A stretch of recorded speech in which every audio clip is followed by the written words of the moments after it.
Alice in Wonderland by Lewis Carroll, Chapter 9. The Mock Turtle's Story. You can't think how glad I am to see you again. You dear old thing, said the Duchess, as she tucked her arm affectionately into Alice's, and they walked off together. Alice was very glad to find her in such a pleasant temper, and thought to herself that perhaps it was only the pepper that had made her so savage when they had met in the kitchen.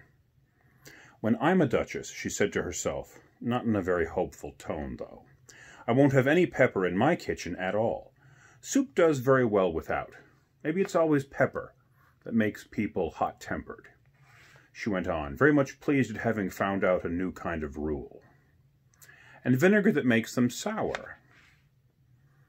And chamomile that makes them bitter, and barley sugar and such things that makes children sweet-tempered. I only wish people knew that, then they wouldn't be so stingy about it, you know. She had quite forgotten the Duchess by this time, and was a little startled when she heard her voice close to her ear. You're thinking about something, my dear, and that makes you forget to talk. I can't tell you just now what the moral of that is, but I shall remember it in a bit. And here's a picture of Alice, still with her the flamingo that she had been croqueting with, talking to the Duchess.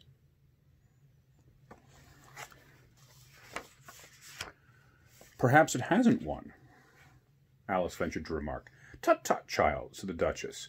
Everything's got a moral, if only you can find it. And she squeezed herself up closer to Alice's side as she spoke. Alice did not much like her keeping so close to her. First, because the Duchess was very ugly. And secondly, because she was exactly the right height to rest her chin on Alice's shoulder, and it was an uncomfortably sharp chin. However, she did not like to be rude, so she bore it as well as she could. The game's going on rather better now, she said, by the way of keeping up the conversation a little. 'Tis so, said the Duchess, and the moral of that is, oh, 'tis love that makes the world go round. Somebody said, Alice whispered, that it is done by everybody minding their own business. Oh, well, it means much the same thing, said the Duchess, digging her sharp little chin into Alice's shoulder as she added, and the moral of that is, take care of the sense, and the sounds shall take care of themselves. How fond she is of finding morals in things, Alice thought to herself. I dare say you're wondering why I don't put my arm round your waist, said the Duchess after a pause. The reason is that I'm doubtful about the temper of your flamingo. Shall we try an experiment? He might bite, Alice cautiously replied, not feeling at all anxious to have the experiment tried. Very true, said the Duchess. Flamingos and mustard both bite, and the moral of that is, birds of a feather flock together. Only mustard isn't a bird, Alice remarked. Right as usual, said the Duchess. What a clear way of thinking you have. It's a mineral, I think, said Alice. Of course it is, said the Duchess, who seemed ready to agree to everything that Alice said. There's a large mustard mine near here, and the moral of that is, the more there is of mine, the less there is of yours. Oh, I know, exclaimed Alice, who had not attended to this last remark. It's a vegetable. It doesn't look like one, but it is. I quite agree with you, said the Duchess, and the moral of that is, be what you seem to be. Or, if you'd like it put more simply, never imagine yourself not to be otherwise than what it might appear to others that what you were or might have been was not otherwise than what you had been would have appeared to them to be otherwise. I think I should understand that better, Alice said very politely, if I had written it down, but I can't quite follow it as you say it. That's nothing to what I could say if I chose, the Duchess replied in a pleased tone. Pray don't trouble yourself to say it any longer than that, said Alice. Oh, don't talk about trouble, said the Duchess. I make you a present of everything I've said as of yet. A cheap sort of present, thought Alice. I'm glad they don't give birthday presents like that, but she did not venture to say that out loud. Thinking again? The Duchess asked with another dig of her sharp little chin. I've a right to think, said Alice sharply, for she was beginning to feel a little bit worried. Just about as much right, said the Duchess, as pigs have to fly, and but right here, to Alice's great surprise, the Duchess's voice died away, even in the middle of her favourite word, moral, and the arm that was linked into hers began to tremble. Alice looked up, and there stood the Queen, in front of them, with her arms folded, frowning like a thunderstorm. "A fine day, your Majesty," the Duchess began in a low, weak voice. "Now I give you fair warning," shouted the Queen, stamping on the ground as she spoke. "Either you or your head must be off, and that in about half of no time. Take your choice." The Duchess took her choice and was gone in a moment. "Let's go on with the game," the Queen said to Alice, and Alice was too much frightened to say a word, but slowly followed her back to the croquet ground. The other guests had taken advantage of the Queen's absence and were resting in the shade. However, the moment they saw her, they hurried back to the game, the Queen merely remarking that a moment's delay would cost them their lives. All the time they were playing, the Queen never left off quarreling with the other players and shouting, "Off with his head," or "Off with her head." Those whom she sentenced were taken into custody by the soldiers, who of course had to leave off being archers to do this, so that by the end of half an hour or so, there were no archers left, and all the players, except the King, the Queen, and Alice, were in custody and under sentence of execution. Then the Queen left off, quite out of breath, and said to Alice, "Have you seen the mock turtle yet?" "No," said Alice, "I don't even know what a mock turtle is." "It's the thing mock turtle soup is made from," said the Queen. "I never saw one or heard of one," said Alice. "Come on, then," said the Queen, "and he shall tell you his story." And they walked off together, and Alice heard the King say in a low voice to the company generally, "You are all pardoned." "Come, that's a good thing," she said to herself, for she had felt quite unhappy at the number of executions the Queen had ordered. They were very soon upon a griffin, lying fast asleep in the sun. If you don't know what a griffin is, look at the picture.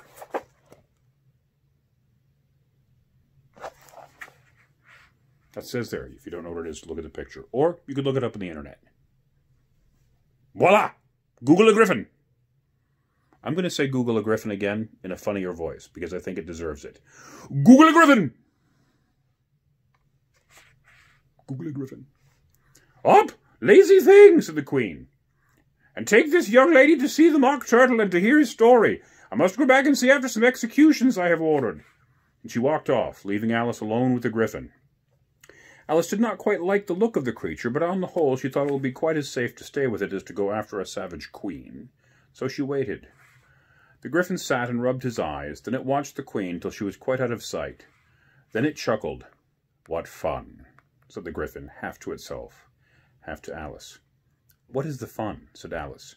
"Why, she," said the griffin, "in all her fancy. That they never execute anybody, you know. Come on." Everybody says, "Come on," here, thought Alice, so she went slowly after it. I was never so ordered about before in all my life, never. They had not gone far before they saw the mock turtle in the distance, sitting sad and lonely on a little ledge of rock. As they came nearer, Alice could hear him sighing as if his heart would break. She pitied him deeply.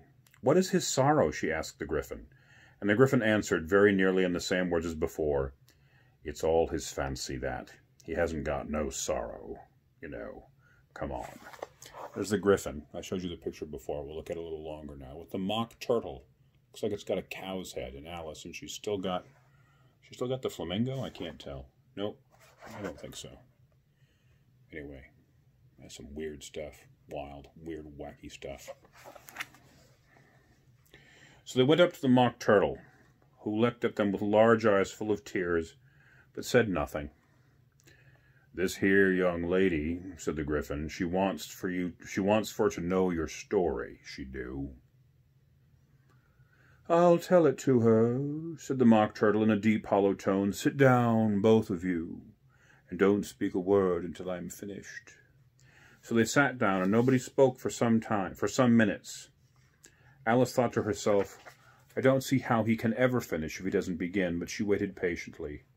"Once," said the mock turtle at last, with a deep sigh, "I was a real turtle."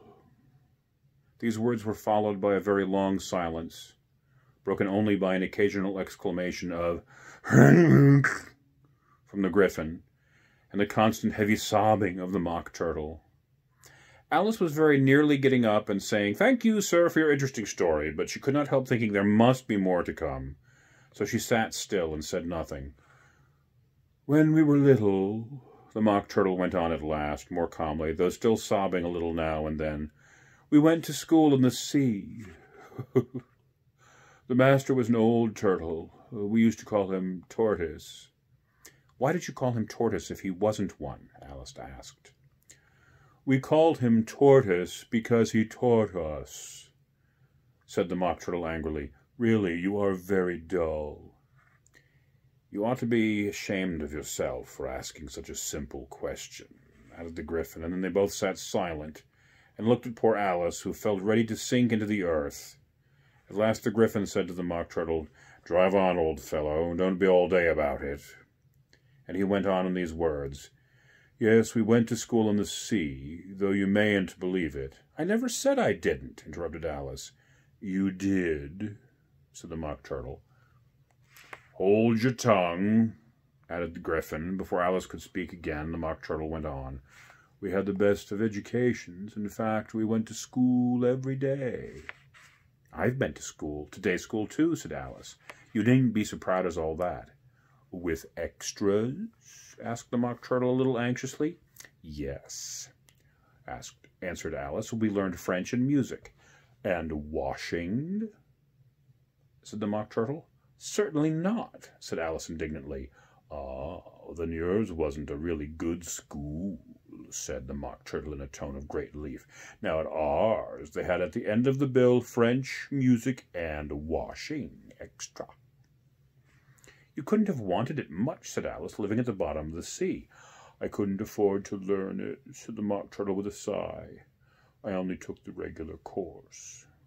"What was that?" inquired Alice. "Reeling and writhing, of course, to begin with," the Mock Turtle replied. "And then the different branches of arithmetic: ambition, distraction, uglification, and derision." "I never heard of uglification," Alice ventured to say. "What is it?" The Gryphon lifted up both his paws in surprise. "Never heard of uglifying?" it exclaimed. "You know what to beautify is, I suppose." "Yes," said Alice doubtfully. "It means to make something prettier?" "Well then," the Gryphon went on, "if you don't know what to uglify is, you are a simpleton." Alice did not feel encouraged to ask any more questions about it, so she turned to Mock Turtle and said, "What else had you to learn?" "Well, there was mystery," the Mock Turtle replied, counting off the subjects on his flippers. "Mystery, ancient and modern, with seaography. Then drawling. The drawling master was an old conger eel.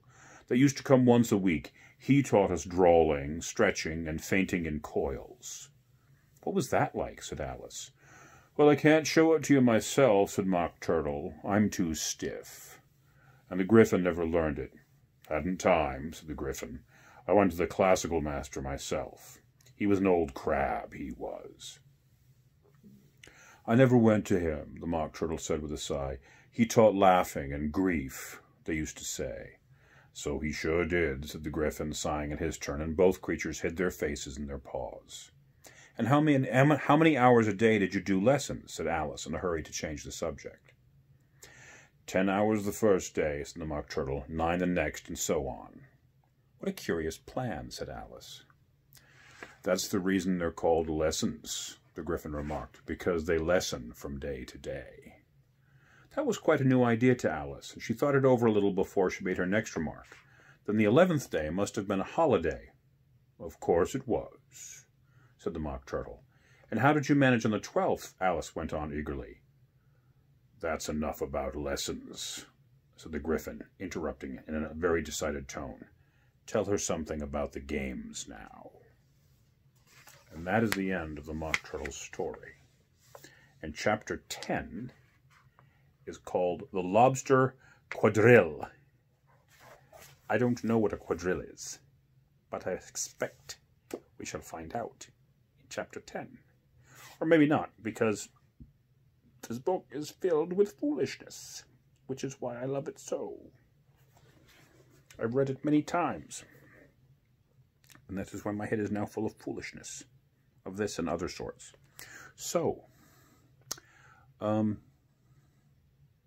deep thoughts tonight, just some Alice. And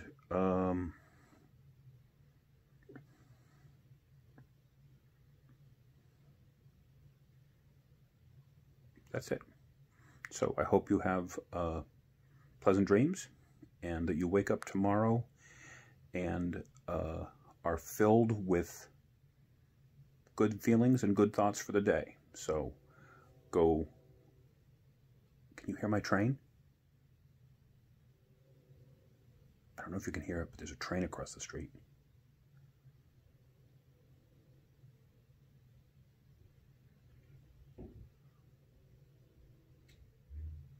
There's a train in our neighborhood about a half mile away. I love the sound. Anyway, sleep tight, dream well, and wake up full of hope and joy. I love y'all.